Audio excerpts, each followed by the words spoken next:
I love it. I think it's mint. It's like just like a random little spot of nature and niceness in the middle of a big city, isn't it?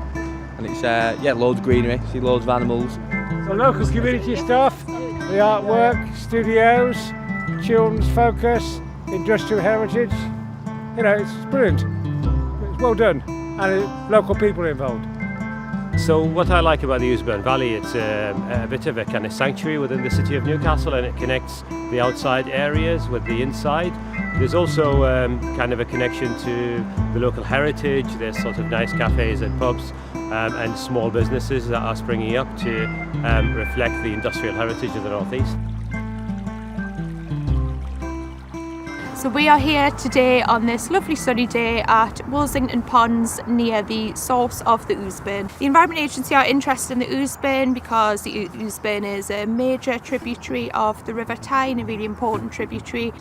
It's got a lot of different pressures on it. These are varied and complex, so these include diffuse and point source pollution, misconnections, urban runoff from highways, and also other sources of pollution as well. We funded the work on the Ouseburn because these pressures have meant that the Ouseburn is actually a failing water body for WFD. So this means that due to various pressures, the Ouseburn doesn't meet good ecological status. The Environment Agency's objective for WFD is for all watercourses to achieve good status by 2027, so we obviously want this for the Ouseburn. This project also fits in with our 25-year environment plan, which includes having clean water, reduction in pollution, and also a thriving area for people and wildlife. This Ouseburn project very much links to one of the roles for NECO, which is about bringing people and organisations together to get stuff off the ground, to make things happen. We believe that if you bring people together, not only can you achieve far more because you're bringing people's skills, capacity, resources, knowledge, but also all the different partners can encourage each other to be more ambitious and to go further and to go faster, which is really important because at the end of the day this is a climate emergency. The Ouseburn River is key to all of the climate initiatives that we're looking at in the Ouseburn. It's been central to the industry of the place for hundreds of years. As a trust we try to represent the local community really well. The Ouseburn is quite unique in that it's a community of interest rather than just a residential community. So we represent people who live here, people who work here, and then people who visit. So we work very closely with a lot of local volunteers to look after the green spaces, and then we try to work closely with businesses as well to change their perspective on what they can do to help. One of the issues we worked on recently was around plastic-free Ouseburn. So we did a lot of work with Surfers for Sewage to influence business use of single-use plastics and try and eradicate that from people's business models. The Trust's currently redeveloping its environment strategy for the valley. So we're looking at what more we can do to help manage the woodland, help look after the open spaces and those often in between overlooked spaces, and indeed the river for future visitors and residents and people who work here. We started our biodiversity project in 2018, so therefore we set off with plans for protecting our open blue and green spaces for the benefit of the community. We actually look to improve the general health and well-being of people without affecting the natural habitat for wildlife. And consequently, following housing development, we've been looking at joining up wildlife corridors which have been affected by construction work. We're looking to enhance them, maintain them, and connect them across the parish to the broader areas. We've decided on a federated approach, effectively built around the support of the landowner and engaging with all the respective agencies, Environmental Agency, wildlife trusts, and local expertise such as Groundworks, North Eastern Cumbria, Tyne Rivers Trust, to come up with a solution. We thought, let's do some community engagement, so we issued a survey.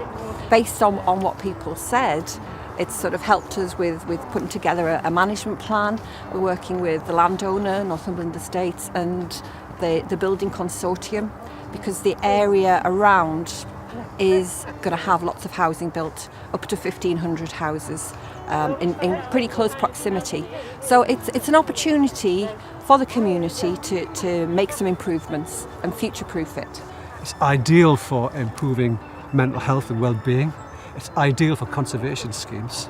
But there's some short-term work to be done, as I said. And the first thing that we undertook was to clear the water soldier vegetation from the main pond. We're trying to put oxygen back into the water, which feeds back into the Ouseburn, and hopefully that will encourage breeding water birds to come back.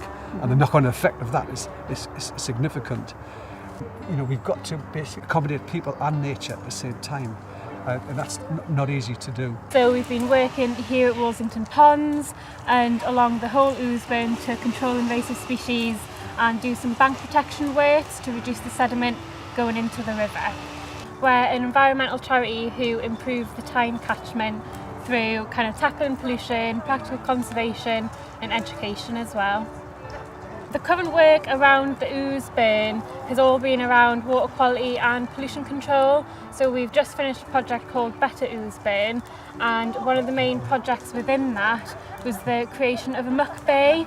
So we worked with Ouseburn Farm at the bottom of the Ouseburn and made this muck bay to basically stop muck from going into the river. We also have a lot of monitoring going on along the Ouseburn. So we have 6 water quality monitoring sites, as well as a river fly monitoring site, and that's just a really easy way for us to work with volunteers through citizen science to monitor the water quality. A huge pressure is sediment input and pollution. It's an urban river, so there's all sorts going on. So controlling a little bit of a bank and reducing the sediment will just increase the water clarity and the habitat available to everything living in the river. Hi, I'm Helen Hornby. I work for Groundwork North Eastern Cumbria as Programme Development Manager, and I'm delighted to be involved in the Ouseburn project.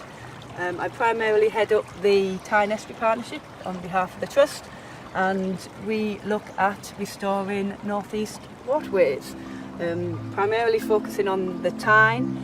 We're looking at the fact that it is such an industrial waterway, that it's been heavily modified during its industrial focus, and that these activities of humans have led to a decline in its ecological and environmental status.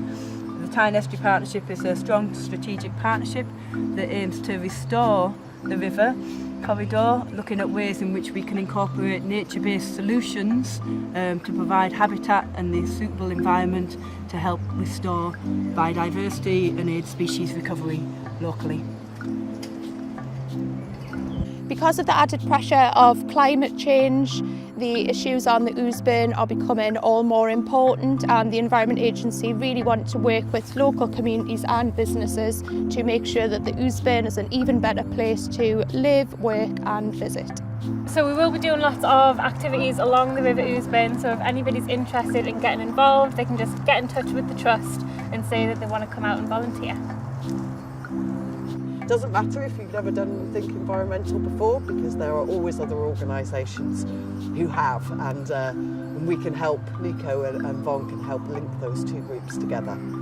We want to do a lot of raising awareness and education as well, so we've got a lot of schools kind of in the pipeline to do an education project with along the Ouseburn.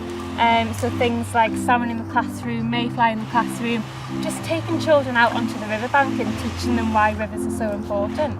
I think there's a real opportunity for this project and projects like this to both raise awareness of climate change and what can be done locally to try and reverse climate change or adapt to climate change. And so the more we can enthuse and engage local communities and local people to care about their local environment and to take steps to protect it, then the better.